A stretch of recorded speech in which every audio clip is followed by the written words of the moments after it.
यहाँ पे chocolate fudge cake sponge तैयार करने के लिए मैंने 7 इंच का हाइटेड मोल्ड लिया है। इसकी हाइट थी 6 इंच। इसको मैं ग्रीस करके बटर पेपर लगा लूँगी। अगर आपके पास हाइटेड मोल्ड ना हो तो आपने क्या करना है, 7 इंच वाले जो नॉर्मल होते हैं वो 2 एक जैसे पैन, या फिर 6 इंच वाले 2 एक जैसे पैन यूज़ करके भी इस केक को बेक कर सकते हैं।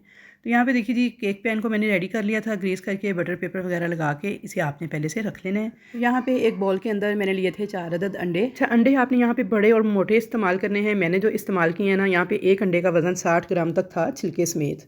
फिर ही ये बड़ा स्पंज बन के तैयार होगा। इसके अंदर पिसी हुई चीनी डाल देनी है 130 ग्राम। अच्छा, नॉर्मल चीनी थी जो किचन में यूज़ करते हैं, उसे मिक्सी जार में मैंने पीस लिया था। 130 ग्राम चीनी डाल के अब इसके अंदर वनीला एसेंस डाल देंगे 1 टीस्पून के बराबर। बीट करना स्टार्ट करेंगे बीटर के साथ। पहले लो स्पीड पे इसे मिक्स करेंगे। जब ये मिक्स हो जाएगा तो फुल स्पीड पे बीटर को चलाते हुए आपने इसे फ्लफ़ी होने तक बीट करते जाना है। अच्छा, बहुत से लोग जो उनसे हैं बीटिंग के दौरान गलती करते हैं, अंडों को प्रॉपर बीट नहीं करते। फिर कहते हैं जी हमारा तो केक स्पंज फूला ही नहीं है, बैठ गया था, रबड़ जैसा बना था, अंडे की स्मेल आ रही थी। तो ये सारा कुछ उस वक्त होता है जब आप अंडे प्रॉपर बीट नहीं करते। अंडों को कितना बीट करना है तो जनाब यहाँ पे मैंने पहले बहुत दफ़ा बताया हुआ है, फिर भी आपको एक दफ़ा दिखा देती हूँ। तो ये देखिए, इतना थिक हो जाना चाहिए अंडों को कि इस तरह से आप बैटर उठाएं और लाइनें बनाएं। तो ये लाइनें जो सी ना 1 से 2 सेकंड स्टे करें सरफेस के ऊपर। तो इसका मतलब है कि आपके अंडे परफेक्ट बीट हो चुके हैं केक बनाने के लिए। ये देखें जनाब, इस तरह से देखिए मैं बैटर उठा रही हूँ, ये गोल गोल लाइनें बना रही हूँ ना। तो देखिए ये लाइनें चंद सेकंड के लिए स्टे कर रही हैं, फ़ौरन से गायब नहीं हो रही। तो बस ये जब आपकी कंडीशन आ जाए तो तब तक आपने अंडों को बीट करना है। बिल्कुल ऐसा थिक और क्रीमी सा आपने इनको बना लेना है। तो चलिए जी, अब इसमें कुकिंग ऑयल डालेंगे। तो कुकिंग ऑयल यहाँ पे मैंने लिया है 120 ग्राम, और इसे आपने सारा ड्रम करके एक ही दफ़ा नहीं ऐड कर देना। ये सारे का सारा अंडों का फॉर्म टूट जाएगा, फिर आपका केक सॉफ्ट एंड स्पंजी नहीं बनेगा। बस आपने थोड़ा थोड़ा करके डिफरेंट जगहों पे ऐड करना है। ये यहाँ पे आप देखते जाएं, मैं बिल्कुल लो स्पीड पे बीटर को चला रही हूँ अब। और थोड़ा थोड़ा ऑयल कभी आगे कभी पीछे, दाएं बाएं, हर जगह आपने थोड़ा थोड़ा डालते जाना है। बीटर हल्की स्पीड पे बिल्कुल थोड़ा थोड़ा चलाते जाना है और ऑयल को मिक्स कर लेना है।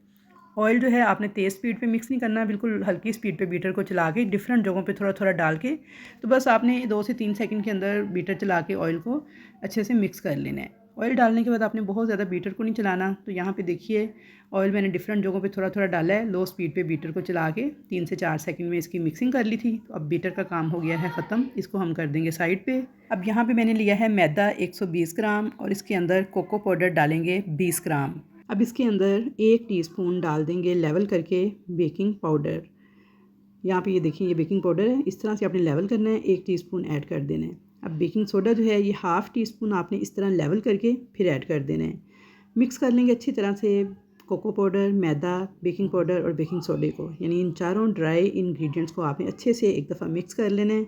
अब जनाब आपने एक अदद छलनी लेनी है, इसे इस तरह से रखना है आपने, और इसके ऊपर ये सारा कुछ डाल देना है। डालने के बाद अब आपने इसे थोड़ा थोड़ा करके ऐड करना है, सारा एक ही दफ़ा छानते हुए ऐड नहीं कर देना। 3 से 4 बैजेस में थोड़ा थोड़ा छानते हुए ऐड करना है।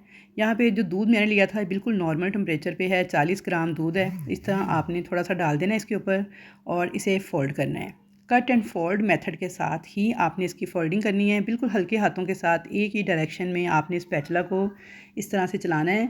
यहाँ पे थोड़ी सी मेरी वीडियो की स्पीड तेज़ है, लेकिन आपने ये काम बहुत हल्के हाथों से करना है। जैसे ही मैदा नज़र आना बंद हुआ है, फ़ौरन से देखें मैंने स्पैचुला को रोक दिया है और मैंने थोड़ा सा और छानते हुए ऐड किया है। उसके ऊपर फिर मैंने थोड़ा सा दूध डाल दिया है और इसे दोबारा से फ़ोल्ड किया है।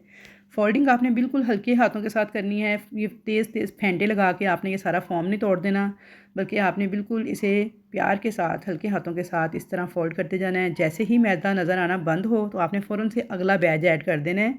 ओवर मिक्सिंग हरगिज़ नहीं करनी। जिन लोगों का केक रबड़ जैसा बनता है ना, जो सख्त हो जाता है, बैठ जाता है, उसकी सबसे बड़ी रीज़न ये है कि इस स्टेप पे गलती करते हैं, ओवर मिक्सिंग करते हैं। तो ओवर मिक्सिंग क्या होती है, मैं आज आपको वो भी क्लियर करूँ। ये देखिए, ये मैंने मैदा डाल दिया था, थोड़ा सा दूध भी इसके ऊपर डाल दिया था, और अब मैं इसे फ़ोल्ड कर रही हूँ।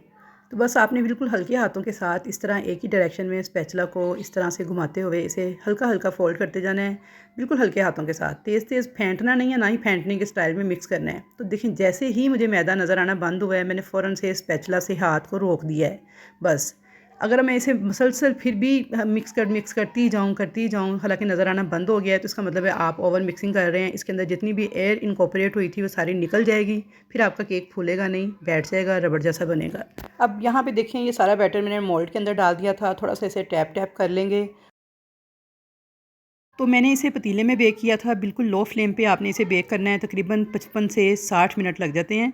अगर ओवन में कर रहे हैं तो 170 डिग्री पे आपने ओवन को प्री हीट करना है 10 मिनट के लिए, और फिर 35 से 40 मिनट के दौरान आपने इसको बेक कर लेना है। तो यहाँ पे मैंने इस केक को पतीले में बेक किया था। पतीला बेकिंग अगर आप कंप्लीट इंस्ट्रक्शन के साथ सीखना चाहते हैं तो आप जाके मेरी वनीला केक वाली वीडियो को वॉच करें, जिसमें मैंने पतीला बेकिंग से मुतल्लिक ईच एंड एवरीथिंग जो है आपको बताई हुई है।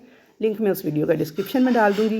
यहाँ पे देखिए जी केक हमारा बेक होके आ गया था, और आप ज़रा इसकी लुक चेक कीजिए। 3 पाउंड चॉकलेट फज बनाने के लिए परफेक्ट स्पंज रेसिपी है ये। बहुत ही मॉइस्ट और सॉफ्ट केक होता है, इसे सोकिंग की बिल्कुल भी ज़रूरत नहीं होती। यहाँ पे मैं आपको इसका वेट चेक करवा दूँ। देखें 635 ग्राम इस केक स्पंज का वेट है। यहाँ पे केक की मैंने लेयर्स की कटिंग कर ली थी, और मैं आपको दिखा दूँ कि ये अंदर से कितना मॉइस्ट और कितना सॉफ्ट केक है। ये देखिए, अच्छा बड़ा डेलिकेट सा केक होता है, बड़ा इसे मैं एहतियात के साथ हैंडल कर रही थी क्योंकि ये बहुत ही नरम था और इसे सोकिंग की भी ज़रूरत नहीं होती, लेकिन बिल्कुल बराए नाम से सोकिंग बस मैं करती हूँ इस स्पंज के अंदर। यहाँ पे देखिए ये 3 लेयर्स मैंने काटी हैं इसकी। चलें जी, जल्दी से वीडियो को लाइक करें, शेयर करें और मुझे कमेंट करके बताएं कि कैसी लगी आपको मेरी आज की ये वीडियो। तो इंशाल्लाह ताला उम्मीद है कि आपको पसंद आएगी। यहाँ पर आप ज़रा केक की फ़ाइनल लुक चेक कर लें। तो ये देखिए कितना सॉफ्ट है और कितना मॉइस्ट है। बस आप इसे ना भी सोक करेंगे तो फिर भी ये परफेक्ट बन के तैयार होगा। तो मुलाकात होगी आपके साथ एक अच्छी नई वीडियो के साथ। तब तक के लिए अल्लाह हाफिज़।